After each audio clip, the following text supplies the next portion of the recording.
This is the Investor Connect podcast program. I'm Hall T. Martin. I'm the host of this show in which we interview angel investors, venture capital, family offices, private equity, and many other investors for early stage and growth companies. I hope you enjoy this episode.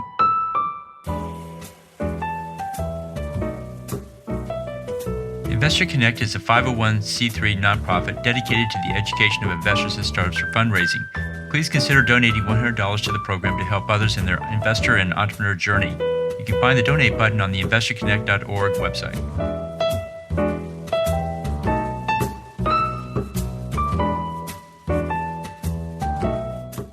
Well, hello, this is Hall Martin with Investor Connect. Today we're here with Anshuman Gwal, managing partner at Brightside Partners. Brightside provides seed funding and fundraising advisory to early and mid-stage startups. They work with startups who show a promise of potentially breaking out of the crowd and becoming successful. Ansh, thank you for joining us. Thank you, Mr. Hall. How are you doing today? I'm doing good. So where are you calling from? I'm from California. I live in Monterey, a small little beach town up in Central California. So tell us more about your background before joining Brightside Partners. Absolutely. So my journey started as a data guy. So I supported a lot of initiatives and executions around data projects, and then transformed into an advisor, full-scale advisor, and a fractional executive. And 3 years ago, I joined as a managing partner for Brightside and start thinking about investing in scalable startups. So that is how my journey from a data guy to an investor and to an advisor transformed me and my journey. Great. So what excites you right now? So for me, it's like the pain points, mostly from startup communities. I feel like more connected to solve and to kind of bring some value there. And of course, like startups are one of the areas where I try to dabble around and see where I can help. And the other thing is, of course, my investing profile. I like to invest in companies, who I see as a potential targets, and see, if we can drive some value for our investors or for ourselves. Great. Well, you see a lot of startups and a lot of investors out there. What's your advice for people investing in startups? What do you tell them to do before they write that check? So, again, from an investor perspective, I do support in kind of enhancing or leveraging various techniques to kind of better inform ourselves. And again, for anybody to invest, they have to have their mandate or their focus area, right? So that's one thing. And the other thing I would suggest investor is to do their due diligence properly. And at this market, when you never know what will happen. So I do kind of emphasize that again and again, make sure that you do your due diligence and you vet the founders in and out. That is the most important advice to any other investor. Great. And then on the other side of that table, what's your advice for people raising funding? What do you tell that founder to do before they go out to meet investors? Again, from startup side, that's our sweet spot where we do advise. I do advise day in, day out, is of course like what problem you're solving, what solution you have, and what kind of traction you are thinking to achieve. How far are you in that journey? And of course, like marketing and other things, like all the key aspects of becoming a sound and a good startup is to kind of have all the ducks in a row before you even get to more sophisticated investors. Great. Well, let's talk about the state of startup investing. We've seen a lot of changes in the market this past year. How do you see the industry evolving from here? My take on that is, state of investing is pretty good. I know there is some macroeconomics possibilities going through, the economy, the inflation and whatnot. But my thumb rule that I follow personally is there are some trajectory of changes, like radical changes, creative changes, progressive and intermediate changes. So I kind of bucket them in 4 trajectories. And again, how the world is going and expanding is a lot of work going around in space, emerging technologies, and sustainable energy, And again, I mean, sustainable energy is part of our mandate. AI is part of our mandate. Blockchains is part of our mandate too. So I think specifically these three things and a lot of initiatives other than our mandate, like space and manufacturing side of things, a lot of radical changes are coming on that side too. So, I mean, again, you have to keep a solid check on the market, and then of course, like what is disruptors of this time are, and what will be the impact in future. And what do you think is the biggest change you think we'll see in the next, say, 5 years? What big thing you think is really going to come up and take over? From a venture capital perspective, the market is looking good. There is already a ton of micro VCs getting generated in this economy, and about like $4 billion have been raised. So from investor standpoint, it's good market. From startups, of course, like if there is a market to invest in, then of course, like it's a perfect time for investors and entrepreneurs to come and outshine their idea and get funded. So my thinking is positive, and that's what I think, and that's what I think.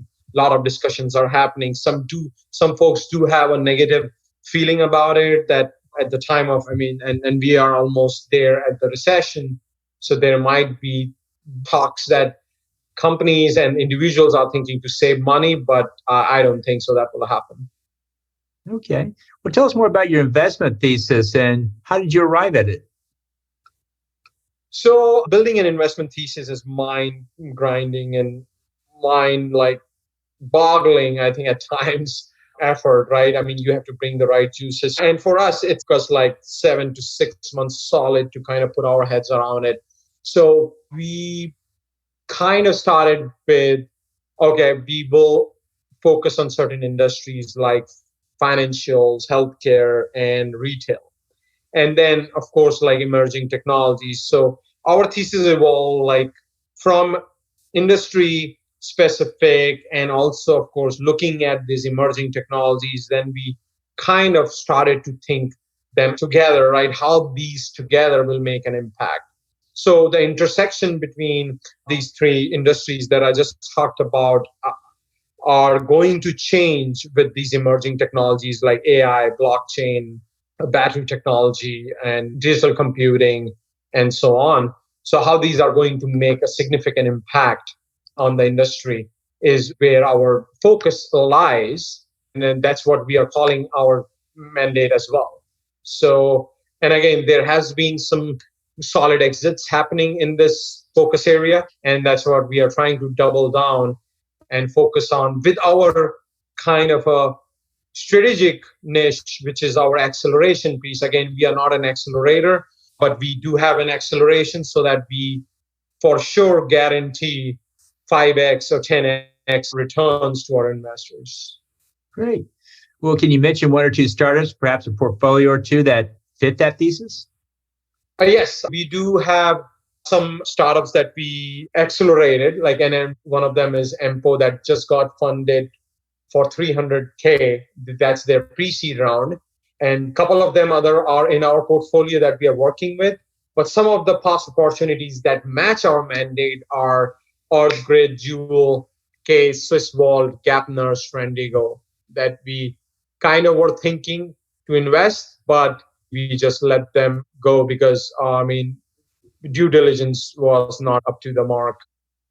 Well, there's a lot of challenges for the startup and investors in today's market. What do you think is the main challenge the startup faces today? Challenges for the startup. So that can be a very detailed answer too. But again, on a high level, Mr. Hall, I think what we have seen, again, the founders, the right chemistry of the team is always important. And as an investor, that's our focus area, right? And the strategy of the startup is also key for us. How they are strategizing their work, product, and their product roadmap is another key element. And of course, they're like a lot of people talk about the pitch decks, their positioning, their go-to-market. All these things are kind of like, there is not a one thing or one perfect answer. But again, there are a couple of things, like about 10 things that I already shout out, like 5 or 6 things off it, that these things have to be in a row to kind of be in that zone that you get to investors. Great. And then what do you think is the main challenge investors face in today's market? It's kind of like similar answer, but if it's on the other side of the spectrum, investors, I mean, again, first from investor perspective, like they need to have the right funding, right LPs for them, align LPs and solid mandate that they kind of like execute. And again, I think some of the issues or challenges that VCs are facing is more power to founders is good, but at a certain point, it kind of blocks VCs' capacity to expand and grow the startups as well. And what we have seen working as a VCs, sometimes we do get caught up in that friction between the founders who are very passionate about their idea, but they are not very passionate about opening to thoughts or to learn more. So again, it's a personality issue that I see. And in today's world, I think people have to be more accommodating and kind of flexible in terms of working together. Again, there is no perfect answer to anything. Sometimes investors can be thinking, without thinking through things. And sometimes, like founders, we have seen that they might be also missing some key critical points that they should be mindful about. Great. Well, you see a lot of new business models and a lot of new technologies out there. If you were to, aside from your job, if you were to be able to build your own business with a new business model based on what you see out there, what would you focus on in today's market? Interesting question. I was just speaking with one of, I think, partners with another VC firm. That's one of the reasons why I still work for 9-to-5 companies, or 9-to-5, which is, is the corporate company still, because while working with them, you kind of see what the gaps are, right? When you are in the game working with these companies, like, for example, advising startups, but not advising like on just sitting back and just telling them what to do, what not to do. But when you are in bed with them, like understanding what pains they are trying to solve and what pains do arise, but sometimes they don't see. So I think, in 9-to-5, you see certain use cases, like, for example, in healthcare, some pain points while working in the industries you understand. So I think that's where I think if I have to launch a business, then use cases pertaining to the real life pains is my go-to place to execute any business if I have to in future. Mm-hmm. Cool. Well, in the last minutes that we have here, what else should we cover that we haven't? There is definitely a ton. But again, what I'm seeing is the founders and VCs interaction needs to be more smooth and respectful of each other. At times, it's either party is kind of blaming each other for the weight game or not being respectful or responsive enough. But I think there have to be more mature conversation around that. You will not get funded for any idea you get.